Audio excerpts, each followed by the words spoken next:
ঈদের বিকেল থেকেই মানুষের ভিড় বেড়েছে বিনোদন কেন্দ্রগুলোতে। যোগ দিচ্ছেন সহকর্মী সুকন্যা আমির, জানবো তার কাছ থেকে এই ছুটির সময় কিভাবে কাটাচ্ছে সাধারণ মানুষ। সুকন্যা, আপনি জানাবেন টগি ফান ওয়ার্ল্ডে সাধারণ মানুষের ভিড় আপনি এই মুহূর্তে কেমন দেখছেন এবং কি বলছেন আগতরা? দুপুর 12টার সময় আসলে টগি ফান ওয়ার্ল্ডের খুলে দেওয়া হয় এবং এখানে বিভিন্ন ধরনের প্যাকেজ রয়েছে। আজকে যেহেতু ঈদের দিন, তীব্র গরম, সেই জায়গায় আসলে বিনোদন কেন্দ্রের সংকটও রয়েছে রাজধানীতেও। তো সেই সুবাদে এখানে যারা অভিভাবকরা রয়েছেন তারা কিন্তু এসেছেন, যারা শিশু কিশোররা রয়েছে তাদেরকে নিয়ে টগি ফান ওয়ার্ল্ডে, এবং ঈদ আনন্দকেই বহুগুণে বাড়িয়ে তুলেছে কিন্তু এই টগি ফান ওয়ার্ল্ড।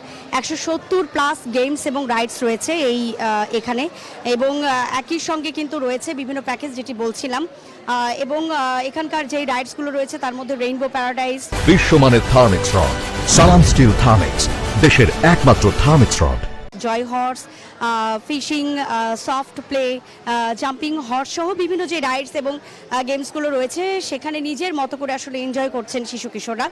অভিভাবকরা বলছেন যে বিনোদন কেন্দ্রের একটা সংকট রয়েছে, এবং মানবিক বলি, শারীরিক বলি, মেধা বিকাশ বলি, সব কিছুতেই আসলে খেলাধুলার কোনো বিকল্প নেই। তো সেই জায়গা থেকেই টগি ওয়ার্ল্ড আসলে সুযোগ করে দিয়েছে। শিশু কিশোররাও ঈদের যে আনন্দ সেটি আসলে ভাগাভাগি করে নিচ্ছে, একই সঙ্গে খেলাধুলাও করছে এবং অন্যান্য শিশুরা যারা রয়েছেন তাদের সঙ্গে সাক্ষাৎ হচ্ছে, পরিচয় হচ্ছে, কুশল বিনিময় হচ্ছে। তো এক পর্যায়ে বলা যায় যে ঈদ আনন্দটাকে আসলে বাড়িয়েই তুলছে টগি ফান ওয়ার্ল্ড। এই ছিল আমার কাছে সর্বশেষ। ফিরছি স্টুডিওতে। সুকন্যা, ধন্যবাদ আপনাকে।